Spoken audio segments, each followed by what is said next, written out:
Hello everyone, myself Harshada Shinde, working in Deccan Education Society's Ferguson College, Pune. We are studying a topic whose name is HTML, which is there in a Vocational Computer Science Paper 1 course. In my previous lecture, we have studied various attributes of a body tag, how we are writing a simple HTML program. Now, in this lecture, we are going to study how to decorate a web page with the help of font tag and how we can use a table tag in a related web page.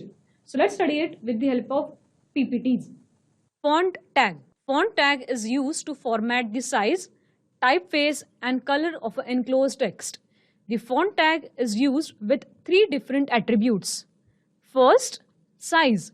The size attributes can be set as an absolute value from 1 to 7 or as a relative value using plus or minus signs. Normal text size is 3 to plus 4. So how we can write the font with the size attribute? Font size equal to, in a pair of double quote, +2. 2 size is bigger, its appropriate ending tag as /font. Second attribute of a font tag is color. Color attribute is specified with RGB color code, which has specified its related color name. It can be written like font attribute as color is equals to, in a pair of double quotes, we are actually going to write down its hexadecimal values or directly the name of the related color, the text which I want to give it a related color, and its appropriate ending pair as /font. Or I can write down as font color is equal to a color name, the text which I want to write down in respective color, and its appropriate ending pair as /font. Third attribute is face. The face attribute specifies a typeface that is used for the text which is enclosed by the font element. Font face is equal to, in a double quotes, I am writing Times New Roman, the text which I want to display in a related font face, and its appropriate ending pair as /font. So the text which is written inside this is going to be displayed in this specified font name. So this is the example. In this, I have used the three important attributes of a font tag as size, color and face respectively. So in body tag, I am writing a font like this, font size equals to 6, Vocational Computer Science, its appropriate ending pair as this, /font. Next, I have used the color attribute as font color is equals to blue, its appropriate ending pair as this, /font. In a pair of this, I wrote a text, Standard 12th Paper 1. Then I use the third important attribute as font face is equals to Arial, the text as topic is equals to HTML, and its appropriate ending pair as /font. So my requirement is I want to display Vocational Computer Science in 6 size, Standard 12th Paper 1 with a font color as blue and topic equal to HTML in Arial font. So if I open up this program in a related web page, it will show me this kind of output. Vocational Computer Science is a 6 size bigger pixels, Standard 12th is in blue color, and font Arial for the topic equals to HTML. Next, Marquee tag. It is used for scrolling the text and images on the screen from right to left. The text written between a pair of this starting tag marquee and its ending appropriate tag as /marquee will be scrolled on the screen in horizontal line. So here are the major important attributes of a marquee tag as behavior, direction, scroll amount, height, width and BG color respectively. So let's use this marquee with a simple HTML program as marquee. This is my first starting tag. Its appropriate ending tag as this /marquee.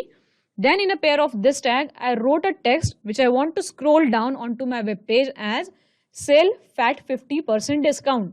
So pay attention student, as soon as I use a marquee tag and open up this web page onto my screen, the text which is written inside a pair of this marquee tag is continuously getting scrolled into my screen like this.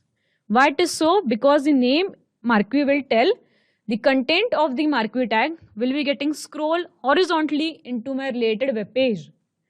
Now here are the attributes of a related marquee tag. Now I want to use a marquee tag with its background color as yellow, the height of the related marquee should be 30 and the width should be 80% to my overall screen. So if I use this and open up the program, it will show me this kind of output.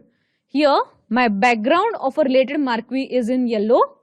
The content of this marquee will be in a black color and its overall width should be 80% to my overall screen. Next is an anchor tag.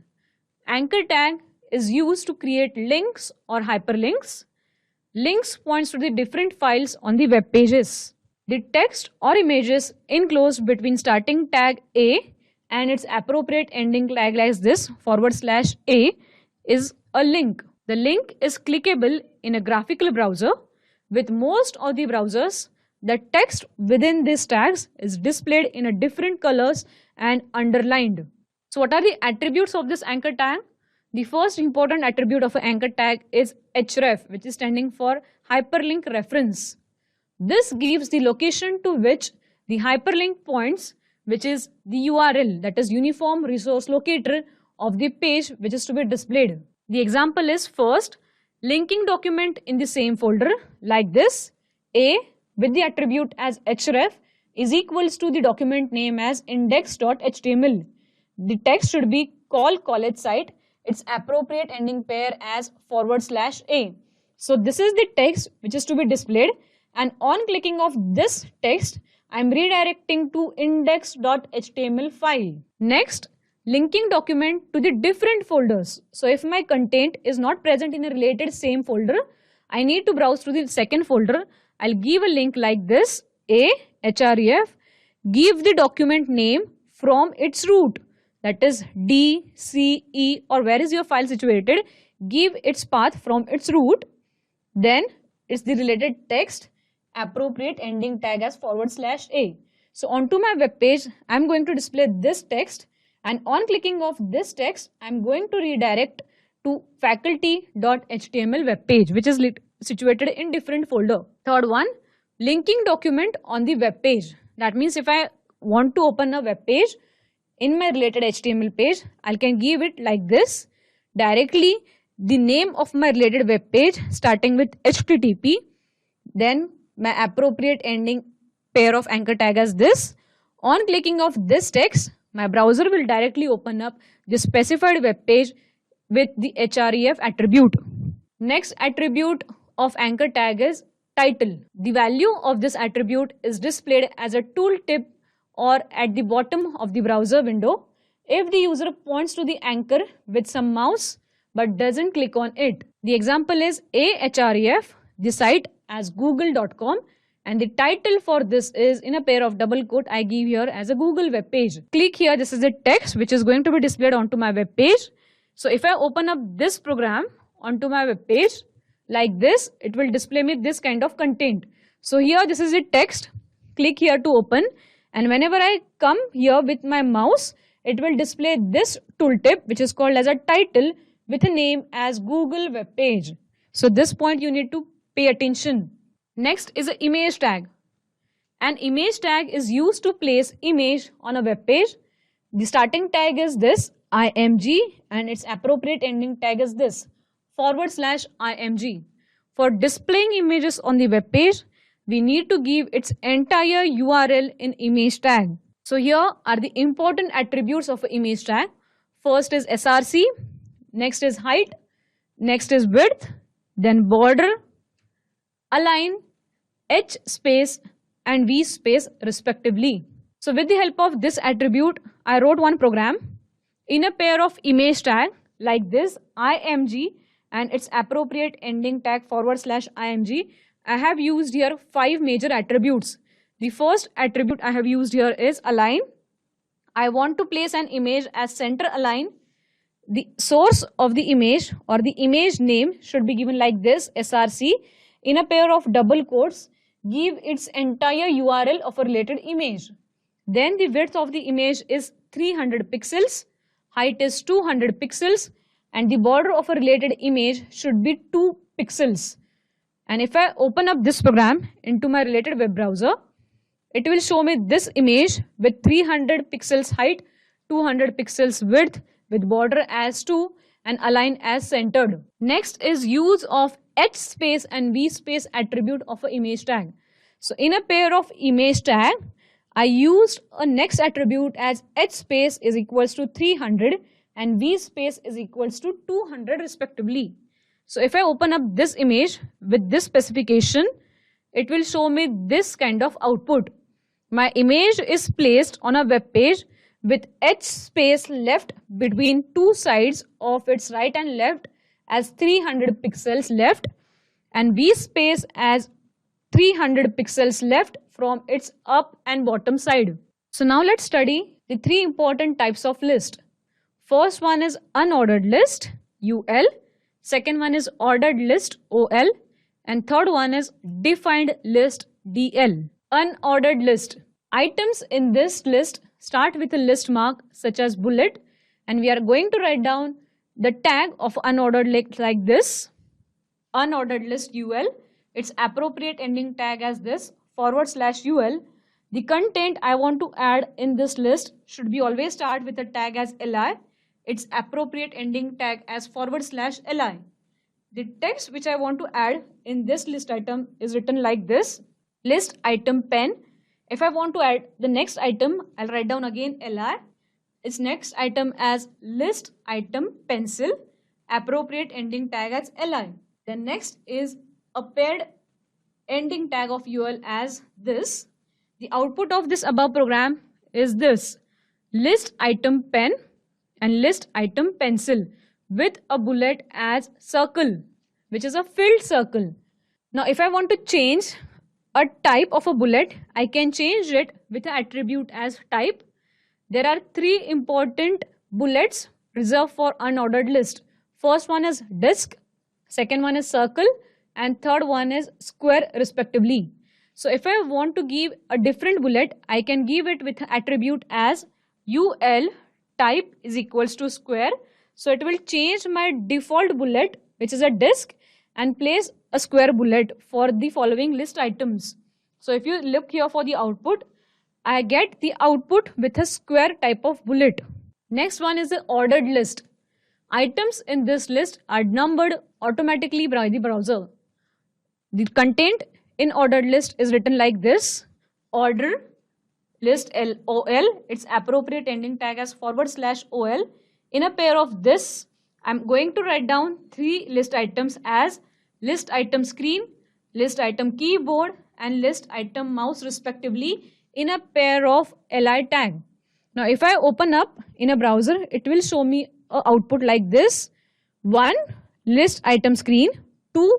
List item keyboard, and 3. List item mouse. By default, ordered list is having numbered pattern. Now if I want to change the type of my ordered list, I can give the type as 1, small a, capital A, lower Roman I or upper Roman I respectively. Here I have changed the type of my ordered list as OL, type equals to capital A, and its appropriate ending pair as this /OL. In this I have added three items: pen, eraser, pencil respectively in a pair of LI. The output which is going to display into my browser is starting with A, capital B, and capital C respectively. Why it is so? Because I have forcefully changed the type of my ordered list as capital A. Next is the definition list.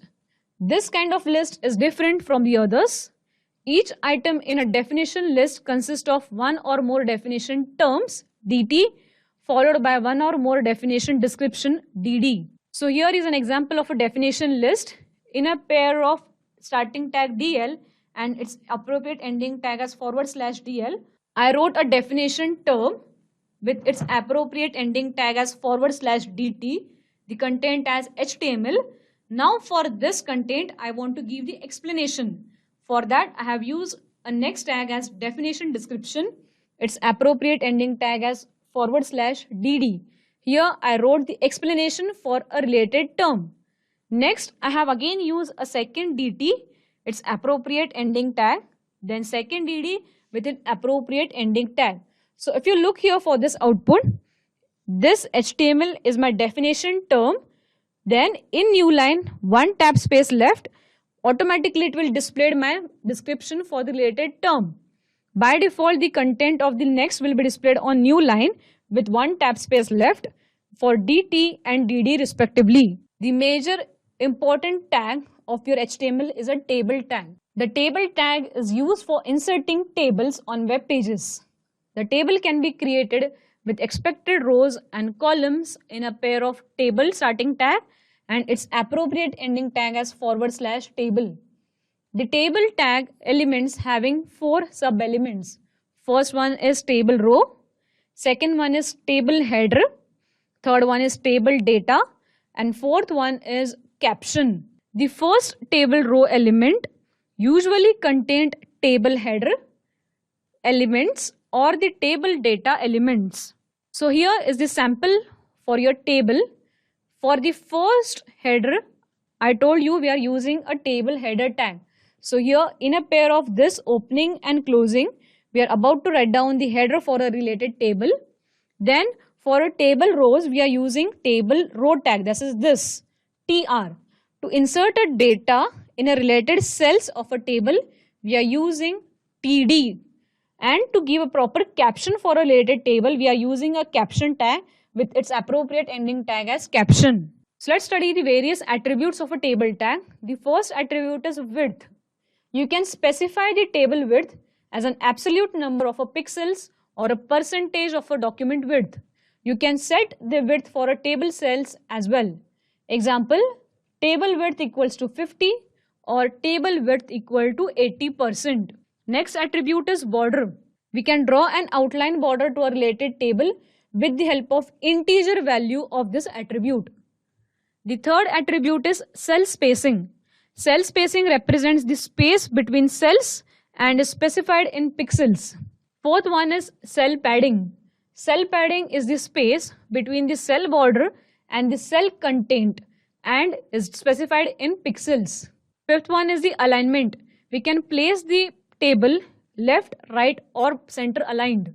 Sixth one is the BG color. We can specify the background color of a related table. Seventh one is the border color. We can change the color of a related table border with the help of this attribute. So what is the meaning of cell spacing? Cell spacing will actually give a space between your cell and a related table border and nearby cells. Then what is the meaning of cell padding? Cell padding will give you a space between the content of a related cell and its nearby cell border. So that is one important to recognize. Table caption. A caption allows you to specify a line of text that will be appear centered above or below the table. So here I wrote a caption as caption align is equals to bottom. The caption for my table is this and ending pair of this caption. So the caption element has one attribute as align that can be either top aligned or a bottom aligned. Table data cells are represented by TD elements. Cells can also be TH, that is table header elements, which is results in the contents of the table header cells appearing centered and in bold text. So here I wrote an example with the help of TH tag as in a pair of table tag this and its appropriate ending tag as this. I wrote table header as TH, its appropriate ending tag as /TH, table header 1. Then if I want to give another header, I write down like this TH, its appropriate ending tag as /TH, table header 2. So this is the code for a basic table structure. I want to design a table with 3 rows and 2 columns respectively. For that, I am writing a code in a pair of table tag, its appropriate ending tag table. I am writing a code like this. First table border equals to 1. My first row is starting with this table row. Its appropriate ending tag as this /TR. I now want to display 2 columns for my related table. For that reason, I have used here 2 TH statements and its appropriate ending pair as this. The header for my first table is this, column 1. The header for my second row is this, column 2. Then I have started for the next row as this, TR. its appropriate ending tag as /tr. In a pair of this table row, I'm going to place a content with the help of this td tag and its appropriate ending tag as this. td row 1 column 1 to place a data in first row first column.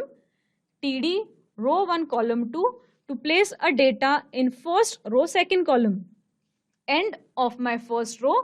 Then the next row starting with tr, its appropriate ending tag as this tr. In a pair of this tr statements, I have again used two td statements to insert two cells in this respective row. So if I open up this program, it will show me this kind of output. Column 1 header and column 2 header by default shown in a bold format. Why it is so? Because for that I have used here table header, and these two contains row 1 column 1, row 2 column 2, row 1 column 2 and row 2 column 2 are the contents of a related td statements respectively. Next is the HTML program using table tags attributes cell padding. Here I have created 3 rows. So for that reason I am using here 3 pairs of tr. First, in first pair I have used here column header 1, column header 2. Second pair same like this, and third pair same for the second one. But what important point you need to recognize here, for the attribute of this table tag I have used here important attribute as cell padding with the value as 10. That means I want to add 10 pixel size to a related cell, and the output will be displayed as this. The content of my related cell is going to be displayed as 10 pixel size left between its nearby cell border. So this is the meaning of the cell padding attribute. We'll go for the next one, cell spacing.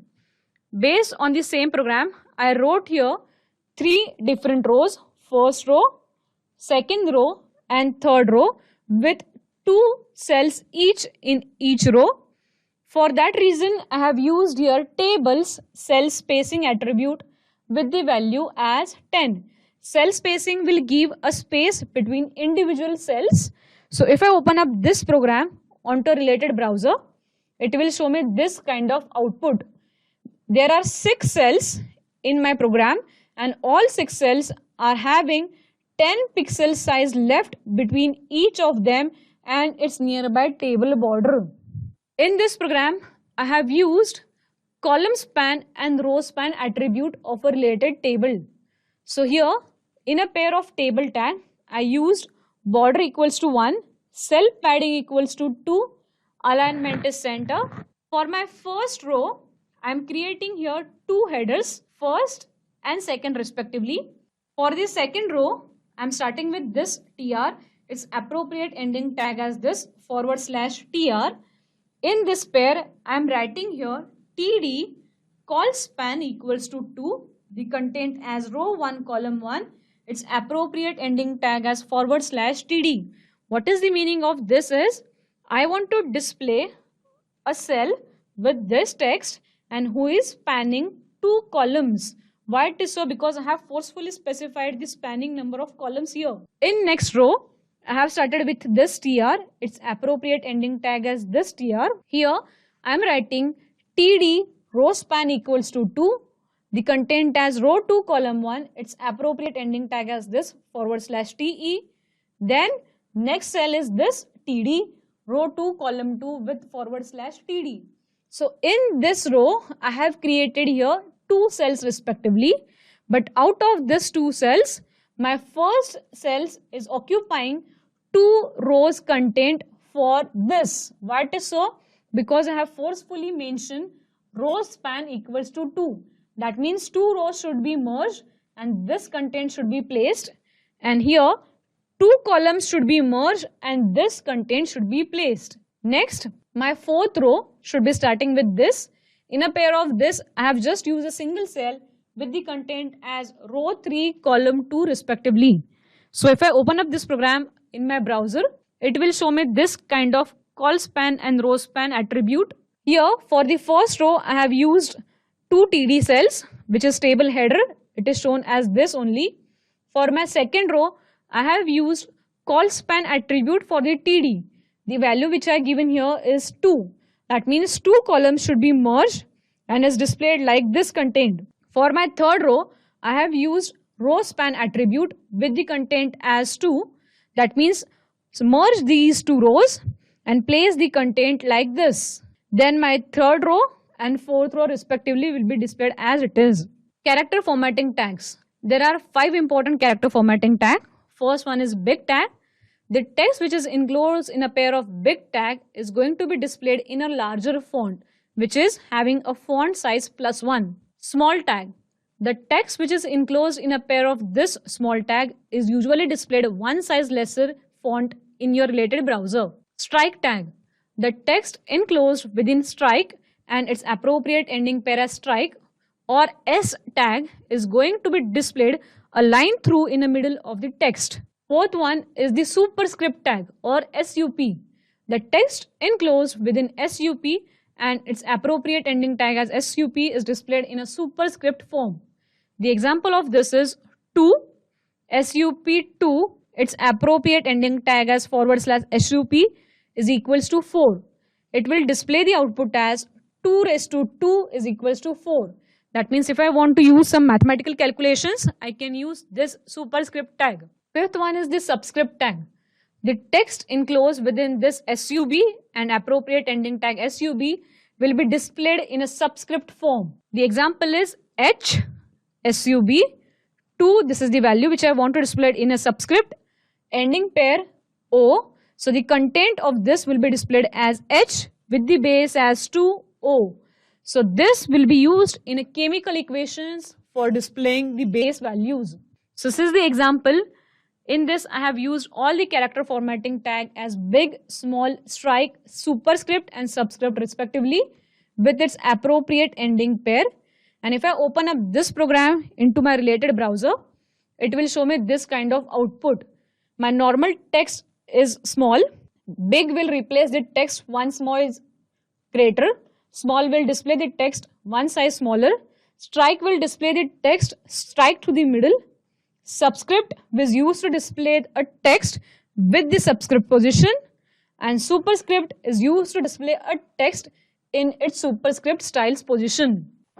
So students, in today's lecture we have seen how to create a table and how we can use a font for decoration of web page. Go through the PPTs and study well. Thank you.